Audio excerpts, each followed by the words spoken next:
Boa tarde. Indignação e revolta no enterro do policial civil morto pela bandidagem.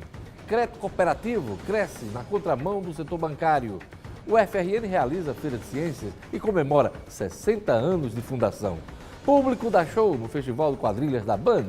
Meu convidado hoje é o ex-governador e ex-senador Geraldo Mello, do PSDB. Os tucanos têm dia decisivo para fechar apoios rumo às eleições. Sexta-feira, 29 de junho de 2018, eu sou Diógenes Dantas. O RN Acontece está começando.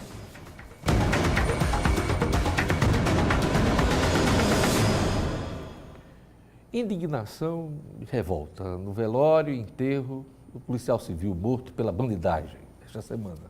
O Rio Grande do Norte já contabiliza 17 mortes de policiais somente este ano. Milena Pontes acompanhou a despedida de familiares e colegas do morto.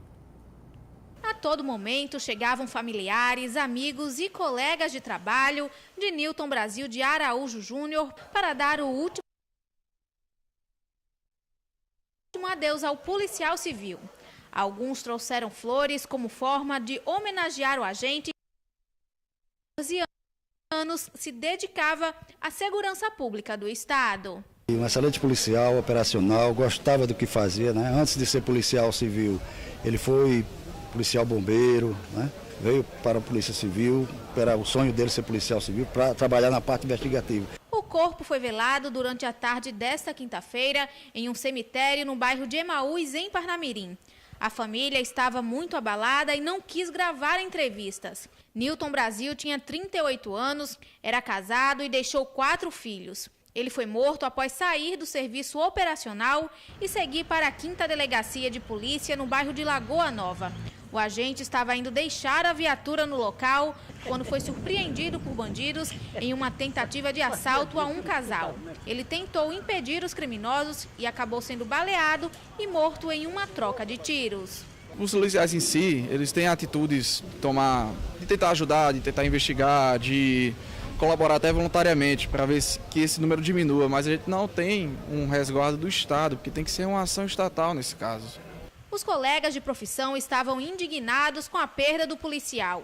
Ele foi o 17º agente de segurança assassinado no Rio Grande do Norte somente este ano e o segundo da Polícia Civil em pouco mais de uma semana. Mal a gente se recupera do trauma da antiga perda, a gente tem uma nova hoje e fica aquele sentimento de que não vai ser a última este ano. A Universidade Federal do Rio Grande do Norte está comemorando 60 anos e a Cientec, Feira de Ciências, marca as comemorações. Jackson Damasceno traz os detalhes. O aluno estuda a disciplina direitinho e capricha na explicação para quem visitar o estande. Por exemplo, o óxido de ferro deveria apresentar picos em determinados planos da estrutura. A Clara Beatriz explica como funciona esse sistema hidráulico para o içamento de pontes. Ela opera com cuidado as pequenas peças, mas faz tudo funcionar. A gente usa um fluido. O fluido ele pode ser tanto um líquido como um gás. Aqui a gente está usando uma água com corante. A gente aplica uma força na base da seringa, certo? A força que a gente aplica aqui, ela é transmitida para a água, que é transmitida para uma segunda seringa que fica abaixo da ponte. Quando a gente faz essa transmissão de força, as seringas de baixo, ela consegue levantar a ponte. Esta é a Cientec, a Semana de Ciência, Tecnologia e Cultura da UFRN. Aqui o visitante vai encontrar muito do que se produz de pesquisa e extensão na Universidade Federal do Rio Grande do Norte. Este ano, o tema da feira é o FIRN, de ontem ao amanhã, 60 anos de evolução. Trata diretamente com a quantidade de anos que a universidade está completando. Ela é de grande importância para que os alunos tenham contato, tem instantes que eles podem participar, eles podem interagir, eles podem conhecer áreas que estão sendo pesquisadas. Juntamente com a Cientec, a universidade está sediando o Encontro Nacional do Fórum de Pró-Reitores de Extensão de Universidades, que reuniu gente de todo o país. Vários assuntos foram debatidos, mas certamente entre eles o mais importante é como continuar desenvolvendo um bom trabalho com os constantes cortes nas verbas das universidades. Temos motivo para preocupação em razão dos cortes que nos atingem, mas precisamos encontrar os caminhos para resistirmos a qualquer ameaça de descontinuidade dos nossos projetos para o desenvolvimento do nosso Estado e do nosso país. Veja a seguir, crédito cooperativo cresce na contramão do setor bancário. Público dá show na terceira noite do Festival de Quadrilhas da Band. O RN acontece volta em instantes.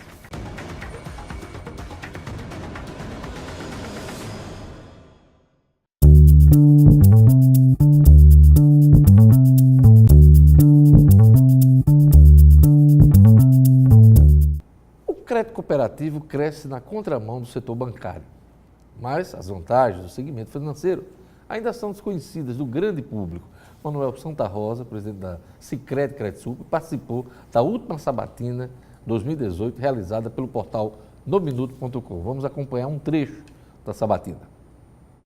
As cooperativas de créditos, ela hoje exerce e praticam o que pratica um banco. Onde está a grande diferença para a sociedade e para quem é sócio da cooperativa? É que o banco, ele tem ações. As ações são emitidas e os proprietários das ações estão em Nova York, Frankfurt, no Japão, na China, em São Paulo, não estão em Natal. A cooperativa de crédito e as cooperativas de crédito estão na comunidade. Os sócios da Sicredi Credisul e das outras cooperativas de crédito do Estado ou da nossa região Norte e Nordeste, o resultado fica na comunidade. Como esse sistema de cooperativa consegue oferecer juros e taxas mais baixas? Nós conseguimos ter recurso porque nós remuneramos melhor do que os bancos remuneram para quem aplica. Se nós temos um custo menor, vai sobrar, né? E lógico que a gente tem que melhorar esse ponto de equilíbrio, que o ponto de equilíbrio é quando você tem a escala de produção e aí você reduz o seu custo fixo, ele é diluído proporcionalmente à escala de produtivo que você tem. Então a nossa cooperativa, mesmo não tendo a escala ainda suficiente, nós conseguimos ter essa taxa mais reduzida. Se você tem um custo menor, a sua margem melhora, certo? E aí essa margem melhor faz com que a gente possa remunerar melhor o nosso aplicador. E hoje as cooperativas tiveram um ganho, porque nós temos o Fundo Garantidor Cooperativo, que é igual aos bancos, nós garantimos até 250 mil, igual aos bancos garantem. Nós estamos dando um retorno para o nosso aplicador bem melhor do que os bancos, por isso eu estou dizendo que o nosso retorno, em relação aos bancos, para quem aplica, está variando entre 0,2 e 0,3. Você tem um ganho real em relação ao que o banco dá, de 3% ao ano, pessoal. Isso a Europa sonha. Nós começamos com um cheque especial a 2,98 ao mês. Vocês que trabalham com banco, imagina quanto é a taxa do juro do cheque especial do banco.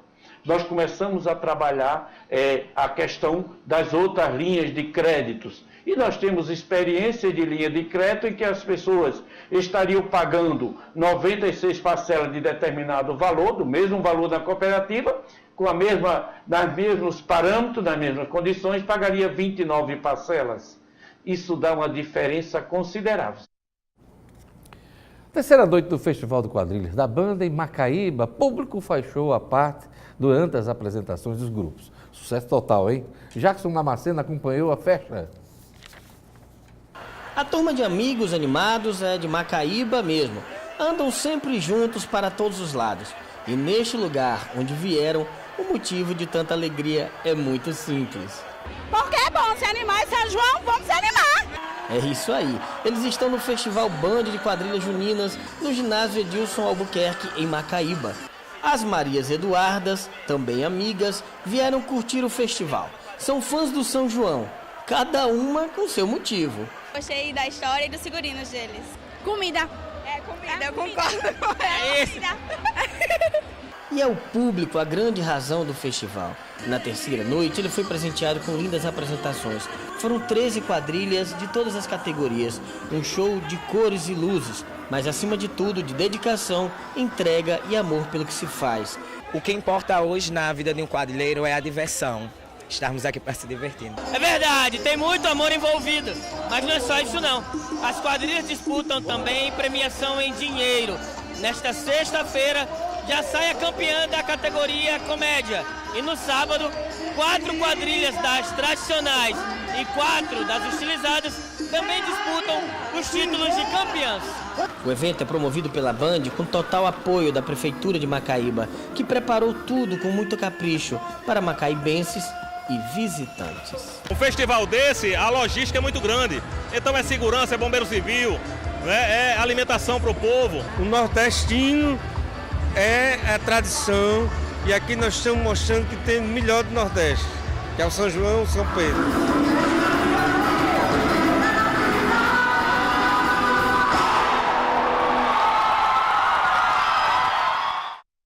Pois é, tem festival hoje e amanhã, encerra amanhã. Veja a seguir minha entrevista com o ex-governador e ex-senador Geraldo Mello, do PSDB. Dia de muitas reuniões e definições de alianças para o jogo eleitoral deste ano. Aguarde só um instante.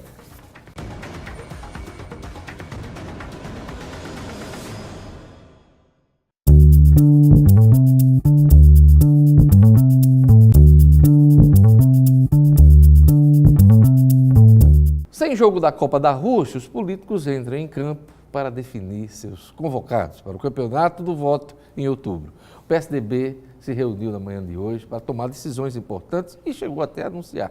O pré-candidato ao Senado do partido, ex-senador Geraldo Mello, está aqui com a gente. Boa tarde, senador. Boa tarde, Diógenes. Prazer estar com você. Já houve anúncio, né? O que é que decidiu o PSDB? Bom, eu assisti à reunião. Na verdade, como você sabe, eu não sou dirigente do PSDB. Claro.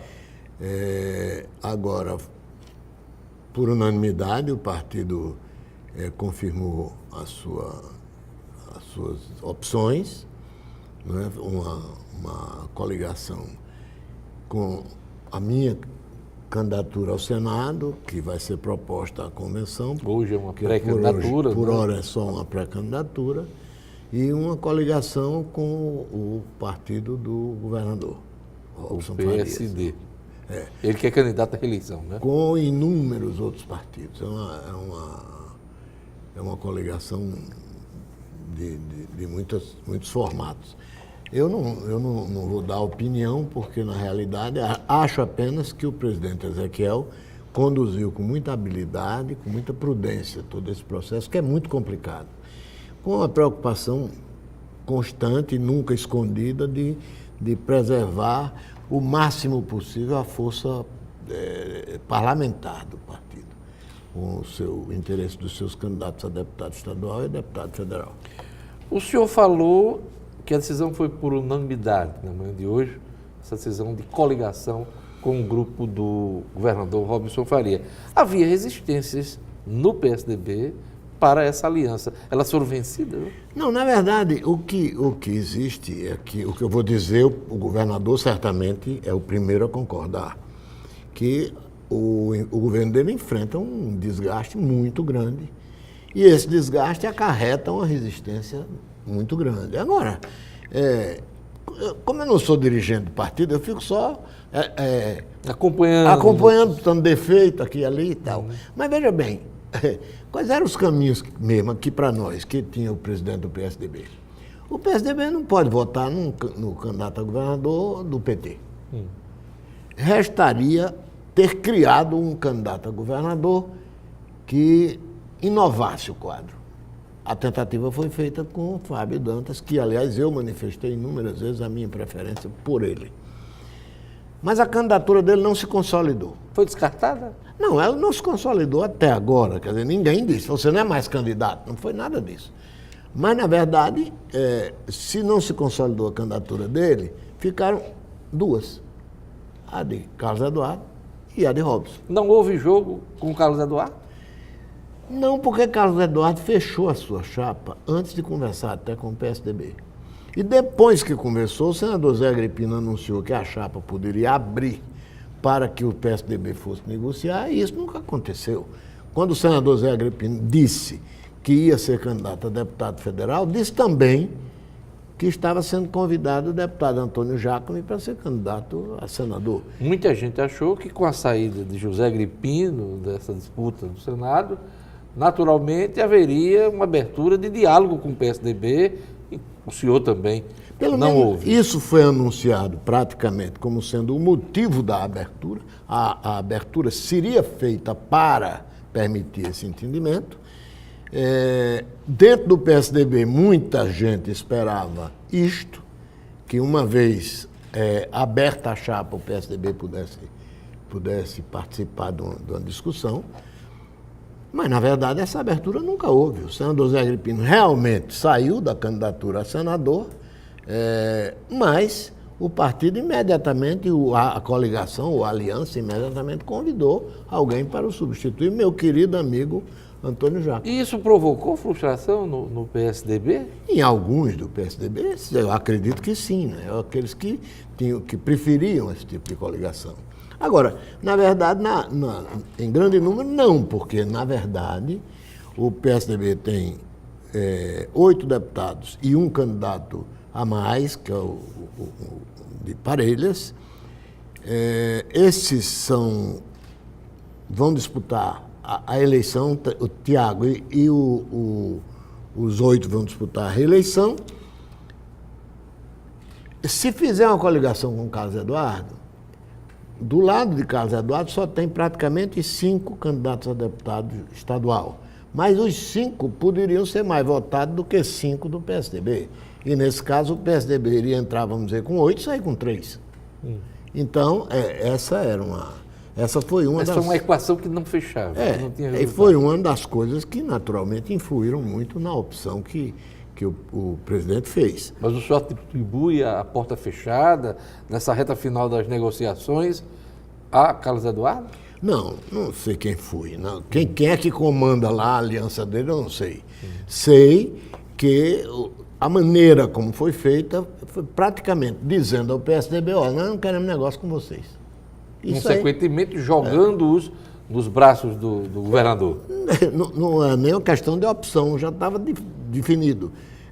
Agora, acho que o PSDB tem uma discussão muito grande a realizar com o governador para a definição do discurso que vão fazer juntos. O que vão realmente, como vão realmente desenhar a sua conversa com a população. Se o senhor tivesse de dar um palpite neste momento sobre este discurso, qual é o palpite que daria? Eu sugeriria ao governador 2 coisas. Primeiro, que naquilo que o governo dele tenha falhado, que ele seja o primeiro a dizer que errei nisso e errei naquilo. O senhor apontaria esses erros? Não, eu prefiro não fazer uma coisa dessas. Eu acho que a primeira coisa seria uma autocrítica feita sob o comando dele próprio. E ele ter uma atitude perante a comunidade, dizendo, nisso aqui eu tentei fazer, não consegui, nisso aqui eu tentei o caminho errado, nisso aqui foi bom e nisso aqui não foi. Então, seria a primeira coisa mais construtiva, e a segunda é que ele próprio, eu acho que o governador, de certa forma, foi vítima de uma cilada, vamos dizer assim, a cilada das circunstâncias. Porque qualquer candidato a governador, no momento em que ele foi, estava olhando para a tarefa de governar o Rio Grande do Norte de uma maneira. A realidade, na hora que sentou na cadeira, era bem diferente. Então, as circunstâncias afastaram dele rapidamente as ilusões com que ele possa ter chegado lá. Então, o governador, naturalmente, que precisa rediscutir o governo dele. Por quê? Porque ele vai começar outro governo depois de eleito, dentro já de outra realidade. A realidade muda a partir da posse do novo governador, porque estará havendo também a posse do novo presidente da República. O Brasil está, graças a Deus, nos braços do seu povo, caminhando para uma nova realidade. A população está indignada. E essa indignação vai se traduzir numa mudança, numa alteração completa na maneira de se tratar esses problemas. A maioria dos apoios que Robson está recebendo agora, inclusive do PSDB, ele não teve na eleição passada. Ninguém praticamente votou nele. O senhor pintou um cenário de que, quando ele sentou na cadeira, encontrou uma realidade que ele não esperava. Teria acontecido o mesmo com outro candidato? Acho que sim. Acho que sim. Acho que se o candidato eu votei em Henrique. Henrique Eduardo. Acho que Henrique Eduardo tivesse assumido, teria tido a mesma surpresa, porque a realidade sofreu alterações profundas, e das quais a mais importante foi a cirurgia que a sociedade fez na realidade política do Brasil. Eu lhe pergunto, a saída de Zé Agripino do quadro, um senador experiente, se eu não me engano, mais de 30 anos no Senado Federal, lhe torna mais competitivo nessa disputa? Eu não saberia dizer. Eu acho que, sinceramente, pelo que eu estou vendo, a população, pela forma como ela está me tratando, eu acho que eu estou sendo distinguido com uma posição, até, vamos dizer assim, confortável, até porque eu não comecei campanha, não comecei nada. Só tem viajado muito. Mas quem me conhece, de hoje, como você conhece, sabe que campanha política minha não é assim. É uma coisa um pouco mais ativa do que isso que eu estou fazendo. E será? Será. Então, como eu sei qual é o potencial que eu carrego para uma campanha, se eu vier a ser candidato a senador, eu sei qual é o potencial e o tamanho de campanha que eu posso fazer, eu sei que eu já sou um candidato competitivo se vier a ser candidato. Senador, as pesquisas apontam um cansaço da população com a classe política. Fala-se aí até branco nulo, abstenções, voto, enfim, da ordem de 50% ou mais. O que é que o senhor tem a dizer sobre a classe política, nesse momento em que se prepara, talvez, para pedir voto? É claro que na classe política tem muita gente boa. Eu conheço e respeito muitas pessoas que estão lá. Mas muita gente acha que tem muito ladrão. Pois é, mas aí uma coisa que eu digo é o seguinte, não é que haja uma doença, uma praga lá na atividade política, que o caba chega lá e vira ladrão, não. Porque quem está lá foi a gente que mandou, né? Vai ver que o cara que você falou aí em ladrão, o cara que é ladrão já era, né? E a população mandou ele assim mesmo. Então, não é só a gente pensar que Papai Noel vai chegar e vai colocar uma ruma de santo. A população tem responsabilidade. A população tem. E este ano, a grande tarefa do cidadão é reconhecer o seguinte, está todo mundo botando defeito nos políticos. Na hora de votar, o político é você, é o cidadão. Seja um político bom nessa hora e não um político do jeito que você diz que os políticos são. Seja bonzinho que você vai mudar o Brasil. Nesse minuto final da nossa entrevista, eu queria lhe perguntar sobre o Plano Nacional. Qual a avaliação que o senhor faz? Candidato do PSDB, está tendo dificuldade, inclusive, para alavancar nas pesquisas. Qual é o quadro que o senhor pinta aí? Não, o que há a nível nacional é o mesmo que houve, que você falou aqui, né, 50%, 60%, 70% que dizem que não vão votar. Na realidade, apareceram muitos candidatos até agora disputando os 30%, 40% que vão votar. A população, a impressão que eu tenho é que a população está com vontade de tirar o couro desses políticos, beber o sangue deles. Inclusive do PSDB? Inclusive, dentro do PSDB tem uma porção de artistas que não faz falta nenhuma ao Brasil se deixar não é privilégio de partido nenhum, não. Agora, tem uns partidos apenas que capricharam mais, né? Capricharam mais, a concentração é maior. Mas eu acho que é preciso que surja um discurso, uma atitude, uma voz que expresse o que a rua está querendo. É isso que falta para consolidar uma candidatura presidencial. É isso aí. Eu queria agradecer a presença do ex-governador, ex-senador, Geraldo Melo, do PSDB, aqui no nosso programa. Obrigado, Geraldo. Obrigado, Diógenes. O RN Acontece vai ficando por aqui. Obrigado pela audiência. Siga com a programação da Band Natal. Vem aí, Robson Carvalho. Veja a reprise do programa no portal nominuto.com. O RN Acontece volta na segunda, aliás, na semana que vem. Até lá!